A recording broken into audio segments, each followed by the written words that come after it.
प्रयत्न करीत आहे म्हणून तुझ्या गलीत यायचं.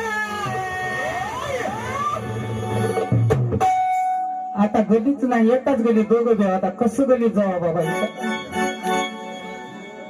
या राधेला चोरून बघायचं हिच्या वाचून कसं मी सांगू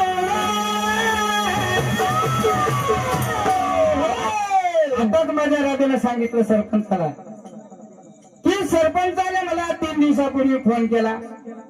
बरोबर आहे मलाही मान्य आहे 3 दिवसापासून फोन चालू होता ते मला कार्यक्रम येण्याच्या आधीच माहित होत. बरोबर आहे का सरपंच. पण असं काय होतं की ते माझ्यापासून लपून ठेवायला बघले राधा पण या देवाच्या पुढे कुठं राधेला काही